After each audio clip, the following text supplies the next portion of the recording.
dengan Nabi, dengan baginda yang pernah.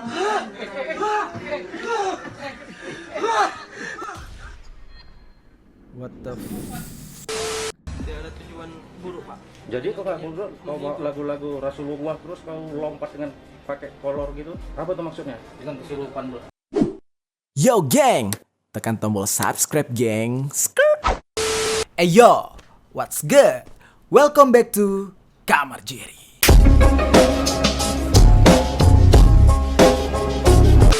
Yo, geng.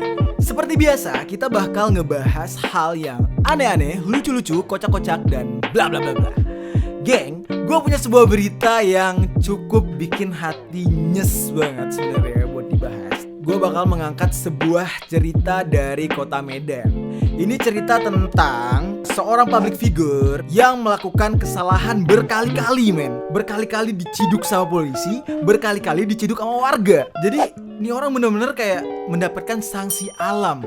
Apa yang dia lakukan? Sebenarnya sih nggak banyak sih, masalahnya cuma dua-duanya itu fatal banget sampai ngundang warga gitu. Wah gila sih, kalau gue jadi dia kayaknya gue bakal depresi banget karena sedih banget dah kalau menurut gue ya, kalau gue pribadi. Tapi sebelum kita bahas, gue perlu ingatkan ke kalian, gue ngebahas hal ini bukan berarti lu berhak buat ngebully si tersangkanya. Jadi ini kita jadikan untuk pelajaran buat diri kita masing-masing. Pengalaman buruknya dia jangan sampai terjadi sama kita. Jadi kita belajar dari kesalahan si tersangkanya. Oke? Daripada panjang lebar, langsung aja kita nonton sama-sama videonya. Oke? Let's go. Oke.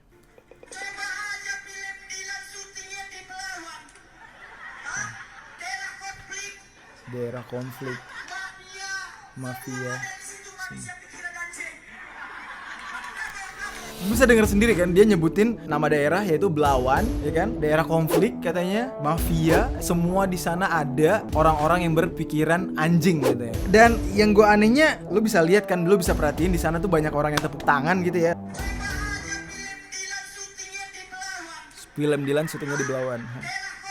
Daerah konflik mafia. Nah, lo denger kan? Dan pada akhirnya ini bocah dilaporin ke polisi sama warga Belawan. Klarifikasi itu definisinya tidak bisa seperti dia live secara pribadi di ruangan sendiri tanpa kita orang Belawan yang menyaksikan. Benar. Kalau dia dibiarkan saja seperti ini, wah kacau negara ini. Wah, Siapa setuju. bisa berbuat kesalahan dan meminta maaf begitu saja? Setuju banget. Bisa. Nggak bisa, benar. Kalau di pencemaran nama baik menyebutkan Belawan daerah konflik mafia dan semuanya itu manusia berpikir manusia pikiran anjing.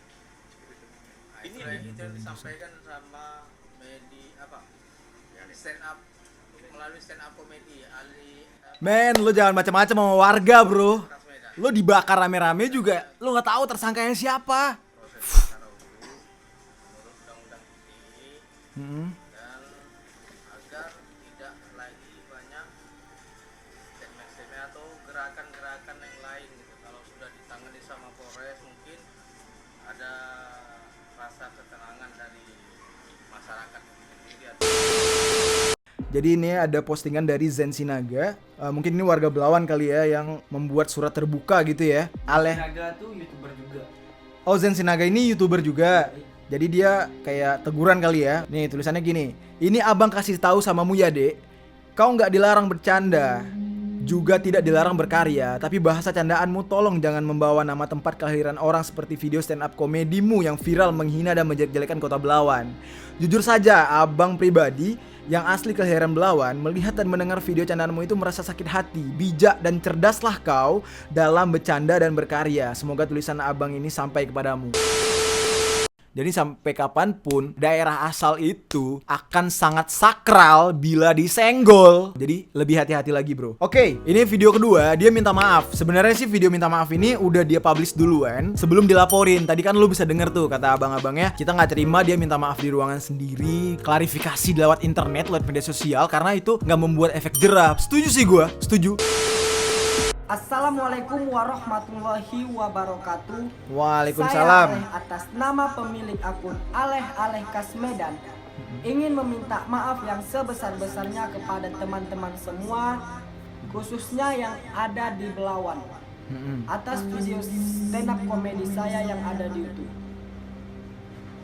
Betul bahwasannya saya mutlak salah, walaupun itu hanya bertujuan menghibur dan melucu. Mohon semua teman-teman untuk melapangkan dadanya untuk memaafkan Aleh dan tidak membesar-besarkan masalah ini. Gue stop Karena jujur, sebentar Aleh ya, takut. men. Problem lu tuh besar. Lu tuh tidak melibatkan satu orang. Kalau lu hina satu orang, misal kayak kejadian Yonglex kemarin, dia ngatain Iwake, ya kan? Yang sakit hati mungkin Iwake. Tapi ini Belawan, men, Belawan itu kan banyak banget anak yang lahir di Belawan. Bukannya membesar-besarkan, tapi yang lu serang itu besar gitu. Lu sendiri yang membuat ini besar. Dan bimbingan. Aleh berjanji tidak akan mengulangi kesalahan ini lagi, karena masalah ini sudah cukup jadi pelajaran besar buat Aleh, dan setelah ini Aleh akan hapus video Berjanji yang tidak terkait mengulangi. dengan teman-teman semua melalui stand up comedy. Sekali lagi Aleh minta maaf teman-teman, dan Aleh mohon juga kepada teman-teman semua untuk bantu share video permohonan maaf Aleh ini. Lebih kurang Aleh mohon maaf. Assalamualaikum warahmatullahi wabarakatuh. Mohon maaf. Assalamualaikum warahmatullahi wabarakatuh. Oke. Di klarifikasi dan permintaan maaf ini, dia udah bilang kalau ini menjadi sebuah pelajaran buat dia dan tidak akan mengulangi lagi. Tapi men, tidak cukup sampai di situ sama si Mak Saleh ini. Dia tidak menyerang masyarakat dan warga lagi, tapi menyerang umat setelah ini, men. Shit, bro. Sungguh sweet Nabi mencintamu, hingga Nabi minum di bekas dirimu. Dan suara temennya bagus sih. Nabi kan bermanja, mencubit hidungnya. Aisyah, romantisnya cintamu dengan Nabi, dengan baginda kau pernah.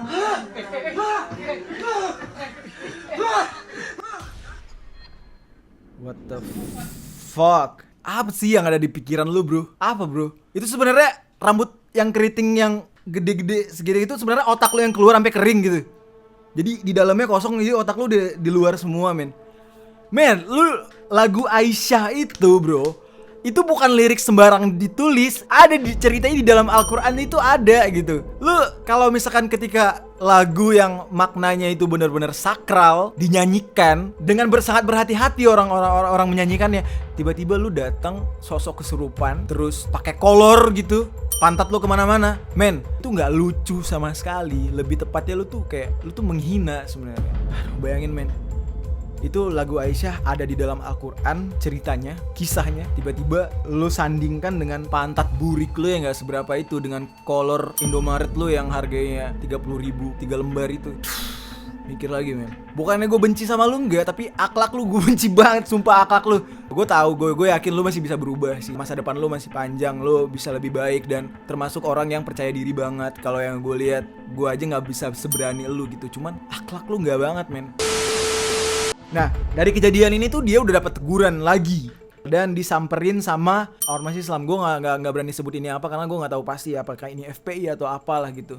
Ini organisasi Islam yang ada di Medan dan gerak cepat banget karena ini anak emang udah berulang kali. Jadi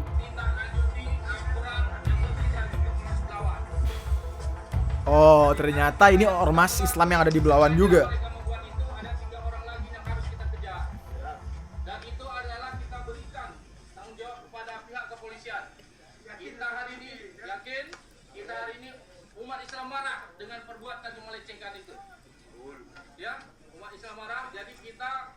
Ormas dari berbagai elemen kita akan mengadu ke sana bahwasanya kita tidak mau hal seperti ini. Pemuda-pemuda Islam akan berbuat seperti itu lagi atau melecehkan agama kita sendiri. Ini di depan rumahnya dia ya. Itu kejadiannya tadi di depan rumahnya. Sekarang kita bisa langsung melihat kejadian ketika dia diinterogasi sama ormas Islam tersebut. Bisa lihat nih ada beritanya. Lecehkan lagu Aisyah istri Rasulullah, YouTuber ini diciduk polisi. Tidak ada tujuan buruk, Pak. Jadi kok kamu lagu-lagu Rasulullah terus kau lompat dengan pakai kolor gitu. Apa tuh maksudnya? Bukan kesurupan, bro. Maksud apa, Pak? Dulu kau udah menghina masyarakat lawan.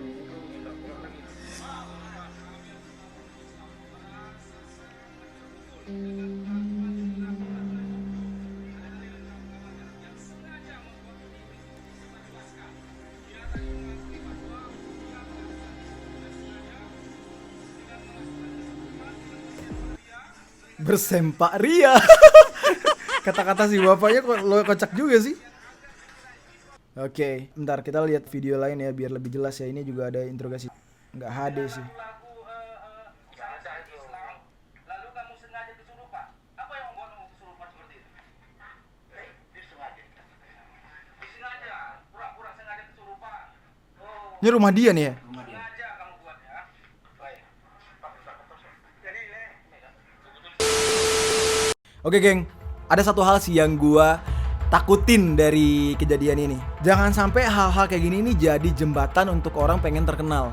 Orang-orang kayak gini nih sebenarnya harus bener-bener dikasih efek jera yang setimpal, sepantas-pantasnya. Karena gini, jangan sampai ke depannya ada lagi oknum-oknum aleh-aleh lainnya yang lebih nekat lagi melakukan kayak gini. Karena sanksi sosialnya itu gampang banget. Selain bisa klarifikasi lewat media sosial, ya disamperin sama ormas atau disamperin sama masyarakat, terus dimasukin kantor polisi, diberikan bimbingan yang seala-alanya, terus dilepas lagi. Dan setelah lepas malah namanya makin melejit. Nah, jangan sampai hal itu terjadi. Ntar menjadi jembatan, menjadi trik baru untuk orang-orang yang pengen terkenal. Jadi mereka kayak, ya udah gue ngambil resiko aja dulu gitu. Biarin aja gue dihujat masyarakat, biarin aja gue dilaporin ke polisi. Untuk sementara waktu gue dibenci, tapi nama gue melejit. Bisa aja men. Jadi kayaknya kalau sampai ada kejadian kayak gini lagi, sanksinya agak harus lebih berat sih.